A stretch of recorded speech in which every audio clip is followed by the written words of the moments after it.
holiday season. Listen, we have a great episode this week with an amazing artist. One thing that we always talk about is just the rise of Christian R&B, and I love that our platform is able to bring artists who are contributing to that. And we have an artist who is doing just that. We have Kennis Clark on this week's episode. Kennis, what's up, y'all? How are you feeling, bro? I am just blessed. I'm blessed, man. God is just amazing. Ain't he clean, y'all? Yes, he hey, real boy, clean. My boy too clean, bro. Clean, Jacket, man. Clean in the dirty, shoes, you know what I'm saying? pants. No, man, you are dressed for the occasion, and thank you for being here. So talk to us, man. How has life been treating you? Just talk to us about this season of life you're just in right now. Oh man, you mentioned it. The year is going by very fast. Like it's like Godspeed.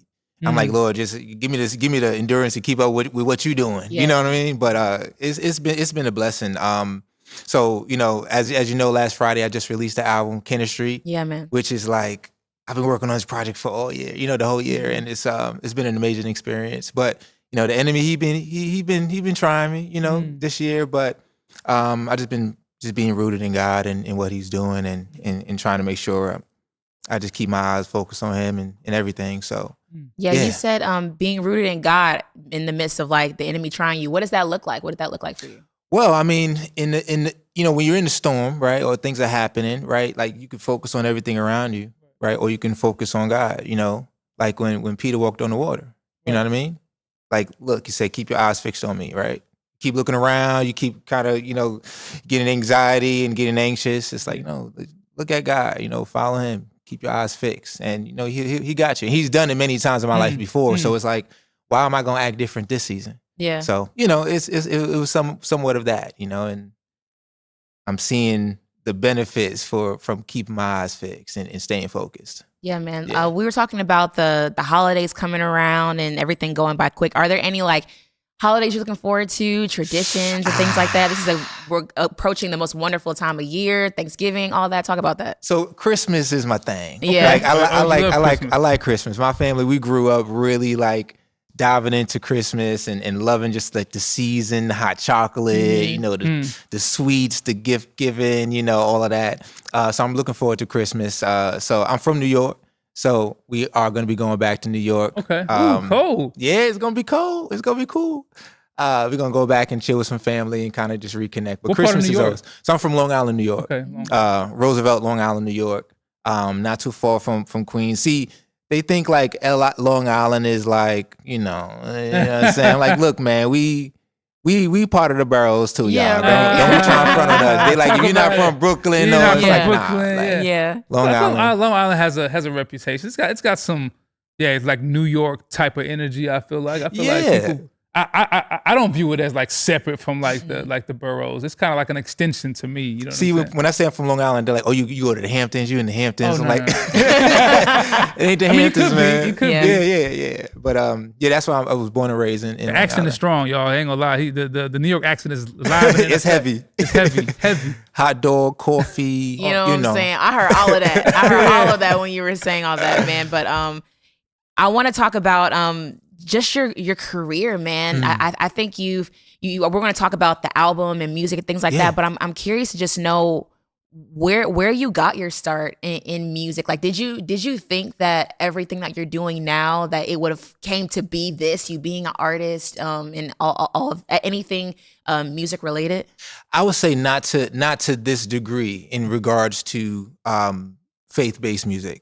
So I didn't grow up in like a traditional Christian home, right? My mom, she knew the Lord and she would sow seeds. But after a certain time, she kind of drew back and allowed us to kind of figure things out on our own. So if we ever came, into any issues or we need to speak to her, she always referenced the Bible. She always referenced what God said, and she really promoted prayer.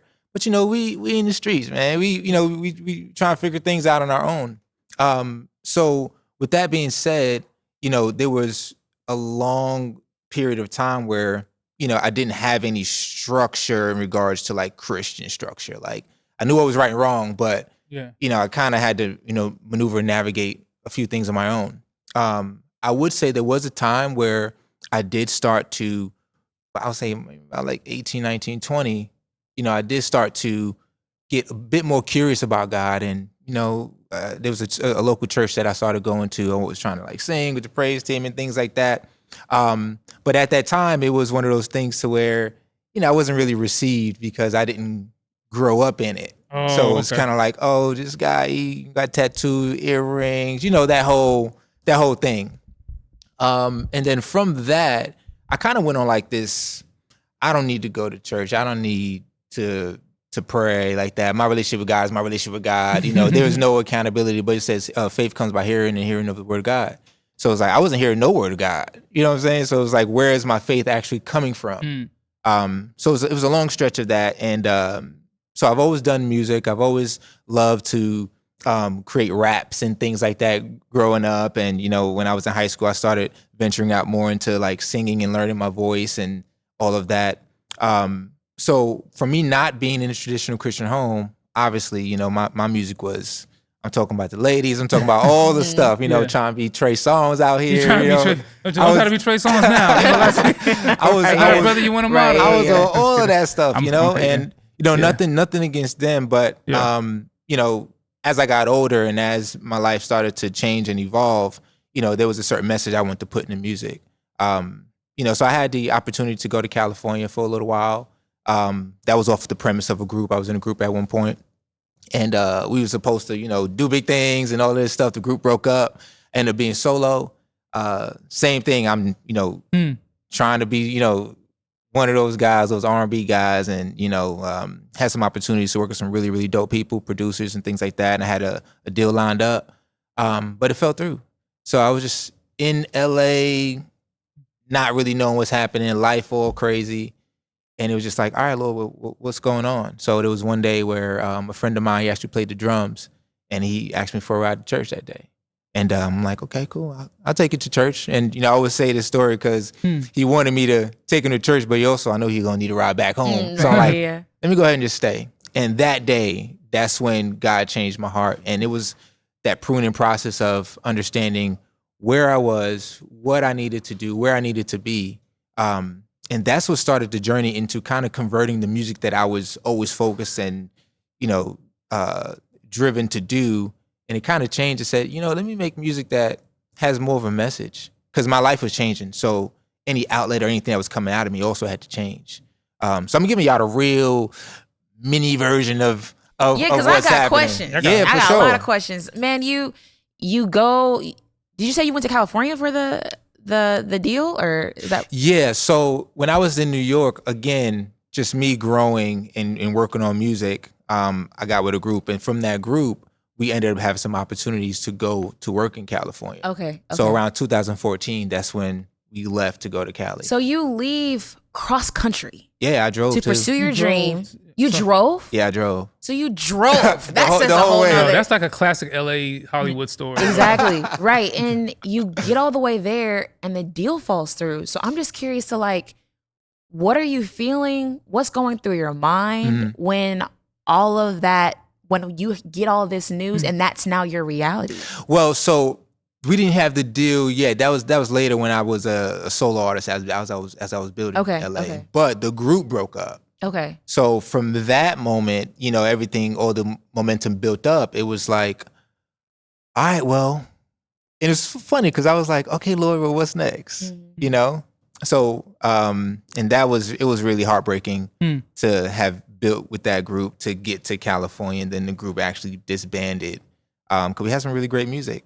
So it was just like, okay, Lord, well, I'm gonna pick up the pieces, and it was a few weeks I didn't have a place to stay. I was homeless, living in the car, renting out motels, money running out. So one of the other members, we ended up just saying, hey man, let's be a duo, and we formed another group. That other group started to get success, and then that broke up too. That group disbanded as well. So then it was solo, and then it was like, okay, let me keep working, and then that's when the possible deal happened, and things fell apart. So it was always like heartbreak or disappointment, but I was always further along or closer to, I guess, what God was calling me to do in some sense. That makes sense to you? Yeah. Did you feel like in hindsight, like God was essentially preparing you for what was going to happen? Like, did you have the sense of future thinking to appreciate it then? Or were you like, man, this is terrible. What has happened? Like, were you in despair, or was there glimmers of hope during those letdowns? Well, there were moments when I was in despair, but I've always been just excited about doing music and excited about just being creative. So it'll be moments and times where I was, in that moment or in those feelings, but it was always like, keep going, just like keep going. And even though it's interesting, because even though the message wasn't always positive, or what I was putting out in these songs wasn't always like the stuff that you could play for your grandmama, it was always like this feeling to me like, I'm still gonna open these, like God's still gonna open the door in some interesting way. It was like he created this little path, like, oh, you're gonna go here, you're gonna go here, you're gonna go here. This is gonna turn to this, this is gonna turn to this, this is gonna turn to this. And then right when you least expect it, this is gonna turn to this now. And then now it's another trajectory of a different story, different details. Because man, when I started, and I resisted doing Christian music. Like, let's be clear, when God spoke to me around that time, I was like, this is kind of like, it's not my vibes. You know what I mean? It's not the things I was used to, and I didn't really understand it. But as my heart changed and it started to grow, it's like, you know what? There's a place for me to be able to, share what God's given me and it to make impact. And not doing it like anyone else, but do it the way God's called me to do it. What did it look like finding your own identity doing that? It took time, because again, I didn't grow up in a traditional like Christian home. So anything gospel-esque, like I'm like, I don't got those vocals. I don't got, I don't have that story, or I don't know what they're really, talking about. So I was discouraged because I was like, I'm not gonna be received. No one's gonna receive what I do there. And then it's not as worldly or secular, so they're not gonna receive it either. So it was this weird place, I was also experimenting with sounds. I was also like diving deep into like pop and EDM. So it was also like that factor of, all right, like, are the folks you grew up with, are they going to appreciate this type of music? Or are you looking for another like, market or like another sound? It took some time to figure that out, but I was always open to just being creative in whatever that looked like, Yeah, we were just kind of joking on the break about like LA being coined as like La La Land. I mean, I've seen friends that were literally left their jobs to go to LA to write with a major artist, only to write during the session, deliver the songs, and the major artist tell them, I don't like anything. And this person had to like quit their job to make it out there. And they end up staying in LA for like 2 or 3 months, kind of couch hopping. Talk about the La La Land. Like, did you experience, I know you had to like, it was like disappointment after disappointment. Talk about how that La La Land like fog that you were in or that you were around felt. You know what I'm saying? Yeah, I'll dive a little bit into that. So don't get me wrong, right? So LA is a great place. I mean, in terms of, it's very scenic. It's beautiful. The weather's great. There's a lot of opportunity out there. But where there's a lot of opportunity, you also got to watch out for the snakes or the people around that kind of like harp on people seeking opportunity. So I'd say it's very appealing to the eye, and it's like you can get caught in this like, this facade of like success, or this like, what they say, Hollywood, quote unquote Hollywood. You get this, if you're there to, I feel like if you're not grounded in something, you can drift, and that can become your life, where it's just all about how things look and the optics of things. You know what I mean? And there's people that move and they're not always authentic. Again, they're preying on your passion in a sense. So you have a lot of that going on, especially in the music industry, because we all know what comes with the music industry. So if you're not grounded or rooted, you can get caught into all that stuff. And for me, in my story, I'd say I did get caught into some of that stuff. Even when it comes to things I would compromise about who I should be and what I should be doing. From the types of events I'd be at, clubs, things like that. Women, drug abuse and stuff like that. Just doing things I shouldn't be doing. So I always feel like even though the music I was creating sound amazing sonically, right? The message was screwed up because I wasn't really grounded on anything that was going to bring anybody any inspiration or anything positive. And if I got the success that I sought out there in LA with the way my heart and the way I was, I wouldn't be where I am today. Where would you be? I don't know, but I don't think I'll be here. I don't think I would have met my beautiful wife. I don't think that my family would be what it is. Because again, I feel like God's hand grabbed me right at the right time. You know what I mean? When you talked about God hand grabbing you, you mentioned that church. Your friend who was a drummer he asked you for a ride. You end up that's the yoke up right there. Like, was there something said? Was there a spiritual? Some people have their journey, play out different ways. Sometimes it's like an instant grab, God just grabs them. Sometimes it's like a seed that was, sowed or whatever that kind of takes root later on. Yeah. What was that moment like in that church that you feel like you were yoked up? Was it something said, something you seen? Talk about that experience. Well, I'll say this. So leading up, months leading up, when the group disbanded, the member that disbanded, who didn't want to be in the 2-man group anymore, he wanted to go Christian. He was like, "Yo, I want to do Christian music." So we had a meeting, and the manager was like, "Kennis, your mom taught you a little something about church. Like, why don't y'all be a Christian group?" And at the time, I was like, "Man, I'm not doing that." Right. So that was one of the first things that happened. Okay.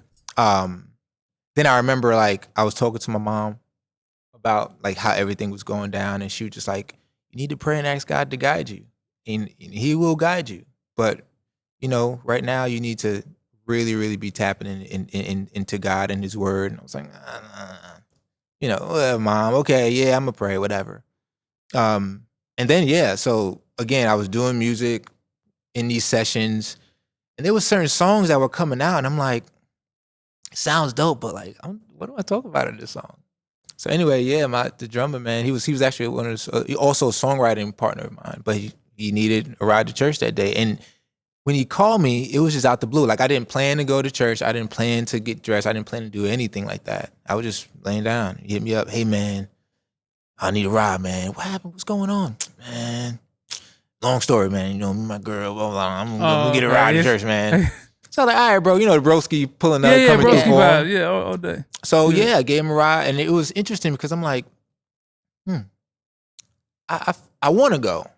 It wasn't like I was like, "Oh, I got to begrudgingly, let me just take him to church." It was like I wanted to go, so I got dressed, and I stayed. And I say this church. So the church is called Life Changing Word. It's in El Segundo under the leadership of Derek Fields. And when I got into the church, man, it was like the brothers in that church were just it was just so much love. The sisters in that church, so much love. I didn't feel what I felt years ago when I tried to do church. So it was very different. So that was the first thing I noticed. Plus where I'm from, you don't get a lot of brothers that just showing love like that. Talk about that. It was interesting. So entering into the church, and I met the pastor, and it was a small church, but it was full with the Spirit. So I'm sitting, I'm listening to the sermon, and it was just hitting me. Spirit beat me up, wrecking me. And when it was time for altar call, it was just go, go, go. And it was I went up and I prayed and broke down, and it was just I felt like it was time to sorry, my phone's going off. What they trying to do over the here? Holy Spirit, man. Maybe they don't know. He calling, just like he called you in that altar call, bro. But it was just I just felt love. I felt the Spirit. I felt a sense of acceptance. I felt like God almost like hugged me and said, "Hey, man, you good with me now." like I'm going to teach you. That's so good. And I know you got a couple questions. I have a follow-up question. Yeah. Can you talk about the importance of seeing other brothers that maybe look like you that offered that joy that you didn't see before? How like important and like life-changing was that for you? I know you said it, but I just want to kind of hear some more on that. Well, it was very influential. It was very much I started to I felt like I could actually be a part of it. It was something I had to like morph into. It was like, okay, like morph is great. You look like me. You look like you came from the same place as me. Oh, you from Compton? And you here in this church serving? Yeah. You got all them gang tats too? Oh, you had this type of life. It felt like I could connect and I could see myself there too. So it wasn't just the Holy Spirit speaking to me, but it was also like, hey, like look at the community. Look at the people that's also chasing me. Like it was just like this sense of like, I guess endearment in a sense. It was like, yo, man, like I could learn just like y'all learning. And so I'll say this, growing up, I also didn't have a lot of like positive male figures. I had my dad, he did his thing, but like outside of that, maybe a teacher or two. But being a man was, consists of these types of things. Sure. And they're not always healthy. Sometimes they're toxic. Yeah. So seeing men that were like healthy, in the spirit. Yeah. You know what I'm saying? That's going to hold me accountable. It's going to pour in. It's going to call me and say, hey man, how you doing today? Let's pray. That was new, but it was exciting. That's so good, man. Sorry. I get inspired and encouraged to hear comments and testimonies like that. And I rejoice and I'm encouraged, and I also admonish and I challenge the people who are in churches who have church coaches that do silly things like you can't wear hats in church. Because I'm like, yo, there's somebody that needs to connect in a way that may not look like the way it's presented. So shout out to culture being a gospel witness in a lot of ways to people, to bring people into the fold that may not have been able to see themselves in those spaces. Yeah. And then they retreat and reject. So I think that's just a powerful nugget that I just feel like cannot be overstated. You know what I'm saying? It can't. And I think it's important for churches and ministries to do that. Like when they say come as you are, like, are you really going to accept somebody the way they come? Because in my experience, one day I wore earrings to church. When I was in my earlier experience, I wore earrings. And everybody has something to say about my earrings. Not saying to me, hey, young man, we're glad to see you here. Oh, the first thing is your earrings. Or for some people, for some ladies, the first thing is, oh, your skirt or your whatever, or your hair or your cleave. Like, you know what I mean? Like first comment. Not saying, hey, it's good to see you here. Like let's reach you first before we start trying to teach you stuff. Yeah. Because everyone's walk is different. Everyone's sense of understanding and growth looks different. So, you can't expect somebody who's 20 years old to get and understand what you understand at like 45. Facts. So anyway, I'm sorry. I want to go from a little rant there. I think people. Sorry. Yeah. No, I was just gonna say that stuck out to me. You saying we got to reach you before we can really teach you. You know what I'm saying? We got to hold you before we can mold you. You know what I'm saying? Hold so you before you mold you. that speaks so well. So I'm curious to know what, after that moment, the altar call moment, what did life look like for you musically? What did it even look like for you spiritually even after that? So after that moment, obviously they take you to the side to get your information. You signed up. They say, okay, you go to join this prayer, this morning prayer. Yeah. But the thing is, I love that they do that because guess what? They are trying to set a new normal for you. They're trying to really help you to get acclimated into what it looks like to be a believer. So if a church doesn't do that, it's kind of like, all right, well, you just leave me to the wolves to figure it out myself. But if a church is like, yo, look, give me your number, we're going to talk. I'm going to have some conversations with you. And the pastor was one who connected with me, like, hey, give me your number, we're going to talk. And, even to this day, we have a really close relationship. Like Pastor Derek Fields is like my brother. Every time I go out to LA, I always see him and the family. We always hang out. But it wasn't just like a light switch. Like I had to take steps. I noticed the first thing I noticed was that I didn't have a desire to do some of the music that I was doing. I just didn't have the desire. I was in San Diego. I had a show one time, and I was singing in San Diego, and literally, I'm on stage in the middle of my set, and in my mind, I'm like, I don't want to sing this anymore. Literally, in my mind, you go, when artists are performing, they're singing, they try to remember the lyrics, they, getting into it. I was just like, I don't even want to do this like this anymore. Certain writing sessions that I had, I'm in a session, and I'm like, what am I even talking about here? And then another thing was that pastor found out that I did music and that I sang. So he would always try to like encourage me to come and sing. And it was one time, so Saturday I hosted a club in Hollywood, and I was up until like 4. I go to church because I would always still try to go to catch worship. If I miss worship, I'm gonna go for the word. And this time I'm coming and it's still worship. And I'm in the back, and pastor comes up to me. It's like, Kennis, come here. It's like, look, because he would sit in the back and watch everything. That was his thing. He would watch it, because I guess he was like watching the spirit and see how things are moving before he would come up and preach. And he was like, the spirit's telling me you got a song in your heart, and I want you to come and sing it. Whoa. I'm going to call you up, and I want you to sing. And I had a song in my mind, you know what I'm saying? But it was like, I ain't ready to sing this song. I just came from turning up. What you talking about? My voice was all crazy. I said, Pastor, it ain't working out for me right now. And he looked me square in my eyes. He said, so you telling me that the gift God gave you, you're not going to give back to him? Even if it sounds terrible, you're not going to sing for God?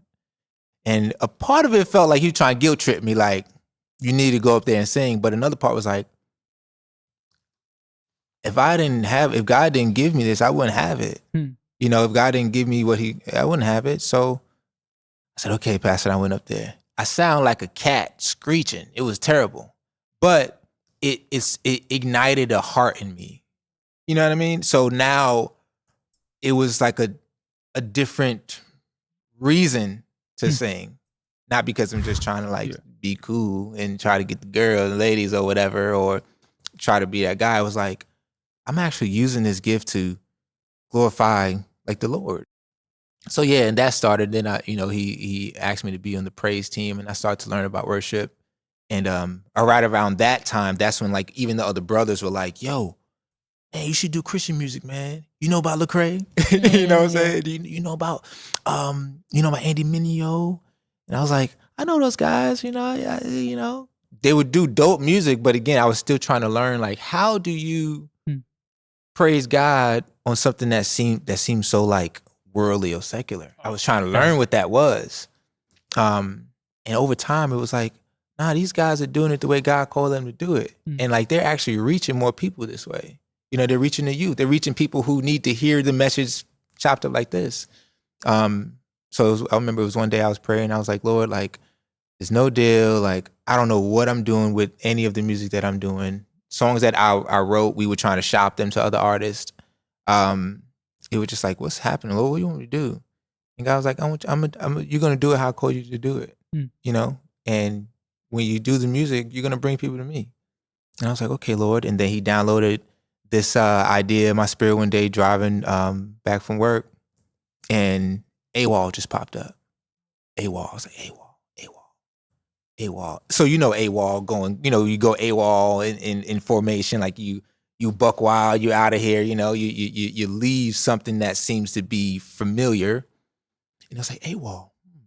And then something else came, another way of living. It's like, that's nice. What does this mean? And it what it meant to me was, look, I'm going to be going away from what you think is to be normal to what Christian music is going to sound like, faith-based music, positive music is going to sound like. And I'm also going to do the way God's called me to do it. And it's also going to have the message of living another way. Like, there's another way to live, y'all. That's good. And so, from there, I started working on this project called AWOL. And I remember I finished it.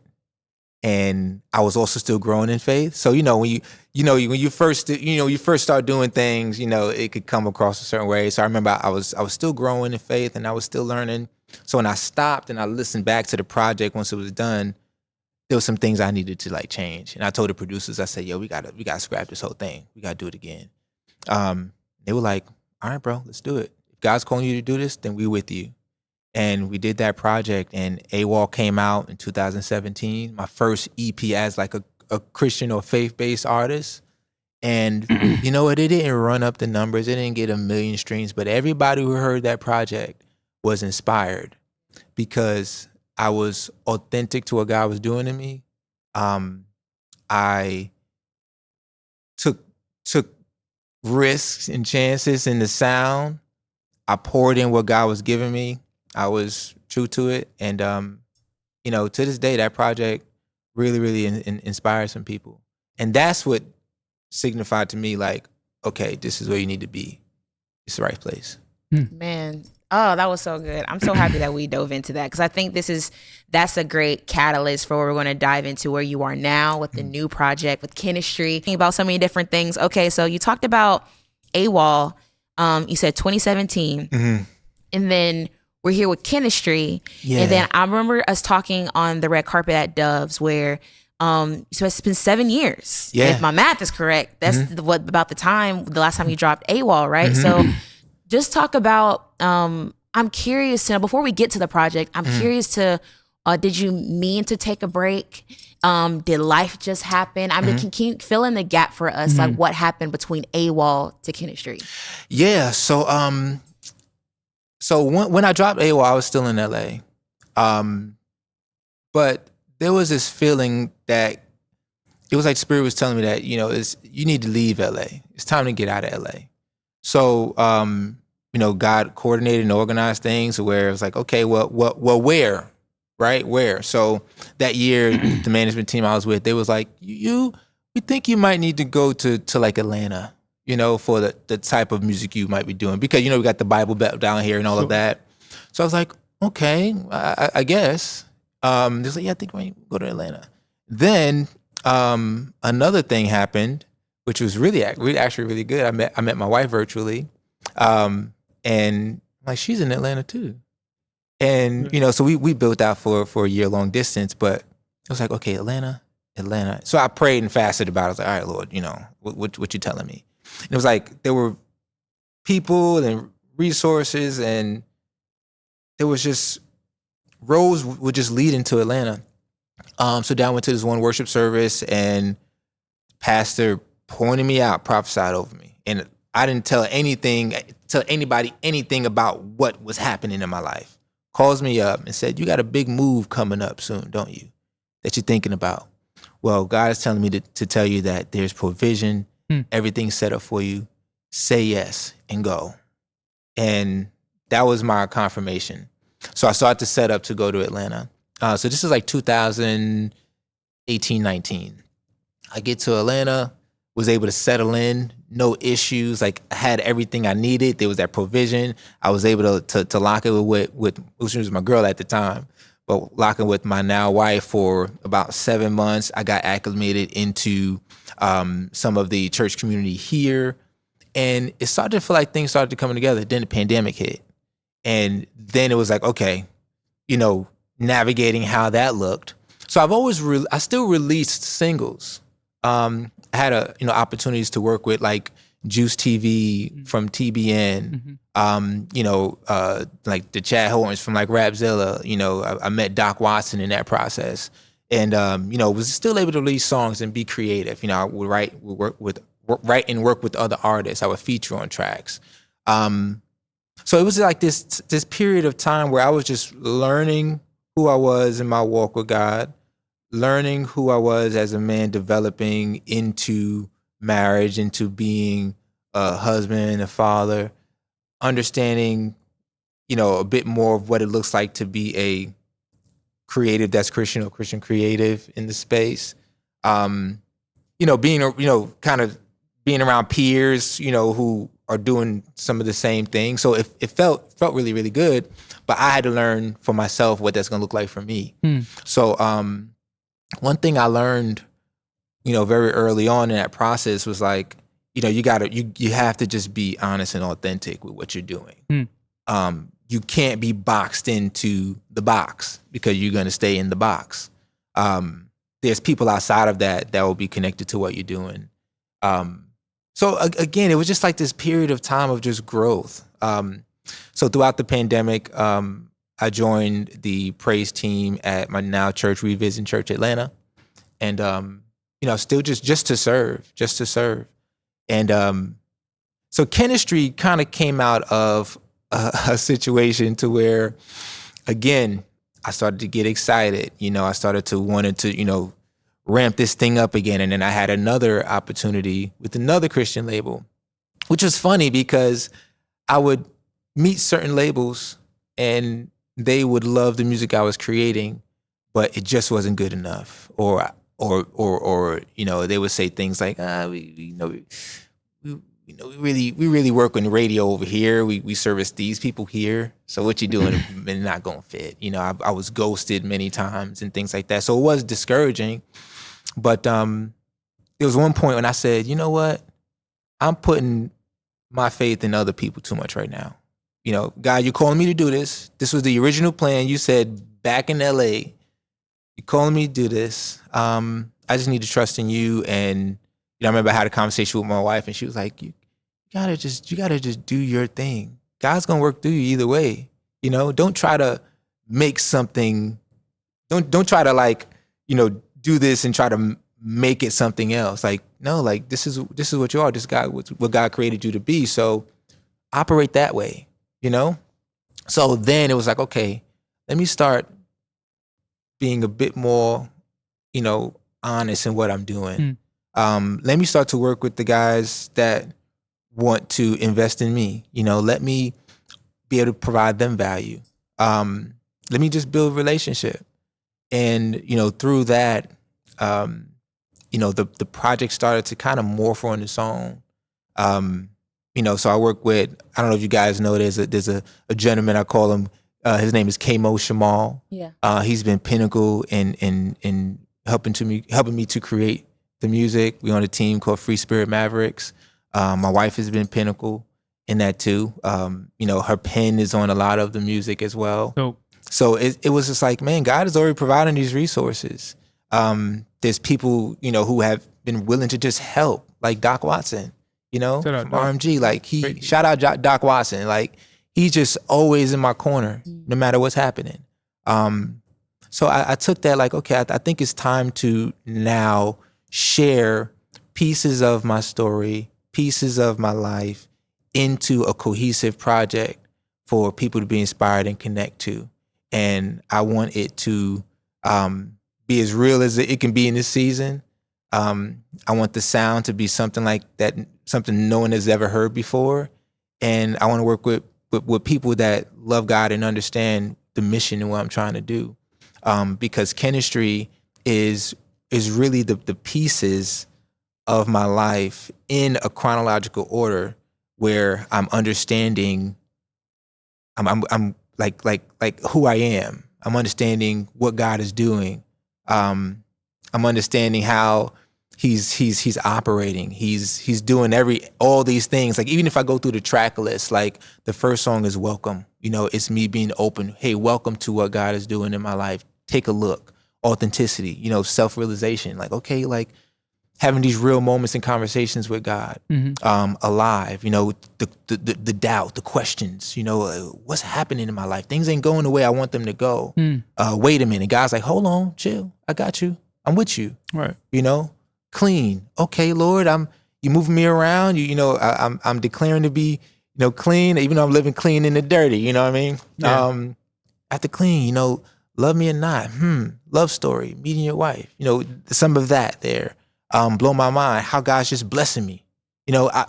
Again, this is just the order of how things are going. Confidence. After you blow my mind, when God does something big in your life, like you walk around different. You just For like, sure. I got some confidence now. For sure. because I know God's with me because what He showed me, and then for the good, everything that happened is for the good. Good, absolutely. You know what I mean? So it was it's been a blessing to work on this project, and it's really just a snapshot of a certain season in my life, and I've just been really blessed and grateful to share it. That's good, man. You said something that really spoke to me. I'm very big on authenticity. I just think it's just, I don't know, it's something about it that I just naturally just gravitate to in so many different areas. And that stood out to me when you said that.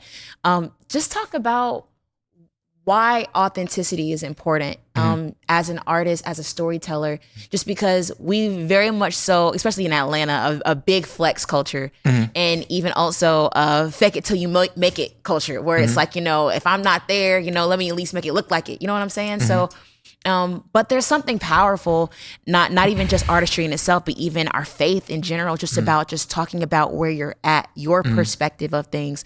Talk about just the benefits that happened to you when you became more authentic, and why you feel like just creatives should just be more authentic in their art. I think it's that reality that we're all humans, and we all have and cycle through a plethora of emotions, a plethora of situations, a plethora of life experiences. And in my experience, you couldn't really be honest about some of those things in the faith-based community. Like, you're supposed to have it together all the time because God is with you. It's almost like God's with you, so you should be good. Like, but you got God though, so why you depressed? But you got the God. You blanket everything with just blanket everything with the fact that you're just a believer, so you shouldn't go through trials, or you shouldn't be able to feel those things. Jesus didn't want to be sacrificed. He didn't want to be crucified. Like, Jesus was like, yo, Lord, can you take this cup? Is there something else we could do? Because I don't want to do this. He felt human emotions. So what makes you think that we don't feel human emotions? So being authentic is sharing that human experience as a believer. And I think a lot of times we just stay in this one little pocket. Like, we're only supposed to feel these things, and this is the only resolution, right? And God is the only resolution in all ways, but He also provides other resolutions. Like, for instance, like what's a big taboo in the church now? Like when the church, like mental health, right? Yeah. People talk about that. Like, you can be really going through some things, and for some people, coming to church and hearing the word is good, but they also need a little bit of counseling and therapy, 1,000. So for me, being authentic, even that song, these are just like honest thoughts to God, honest conversation. Yeah. I said something in one of my verses. I said, they got something to say talking like politicians. Just hit my mid-30s running out of missions. Take a look at the church, we running out of Christians. I'm running out of faith, but at least there's a difference. They said, if you got to get it, then get it yourself. Every night I close my eyes and envision the wealth. Then I open them to see that it was always me. Standing between who I am and what I'm supposed to be. Crash, that mirror broke. Just give me another 7 minutes. I feel like transgressions is all I'm supposed to know. That's why I'm supposed to grow. And ignorance is bliss, stealing poison to overshadow the antidote. Whoa, shout out to the GOAT, who's also a lamb. Because I know that he know it's hard being a man. I ain't weak, I just thought it because I meant it. Then I said it because I'm trying to be authentic. I wrote that verse 3 a.m., 4 a.m. one night. And it was like just an honest thought to God. Because there was a moment where I needed to be authentic to God. I needed to come at him with the real. The real, yeah. I'm not like, Lord, thou art in heaven. No, Lord, Father God, this is what's happening. Why are you doing this? Why is this going on? Yeah. Why am I heartbroken? Why am I confused? So that's great, man. Yeah, I just wanted to just drop that there because, being authentic is something that's needed. Sometimes, it comes with penalty because, sometimes people are not ready for it. Yeah. So I just pray and ask God that the people of God will continue to be honest and true in their walks and be real, so that way they can connect with other people, so they can do the same thing. So we don't have to put on when we go to church or put on when we're in front of community. Like, just be You know what I mean? So, and God knows what God, like you said in that book, God knows what it's like to be a man and to be human. I think that can't be said enough. We talked about that in the last episode. So shout out to you for making art that speaks to that, and reminding all of us the power of authenticity, the power of God's relatability and being a human who walked the earth. Also, his divine nature gave us a hope that we can't grasp yet in this life, but we will. Yeah. And hopefully that gives us the engine to keep going. So yeah, shout out to you, man. Yeah. Thank you, man. God bless, bro.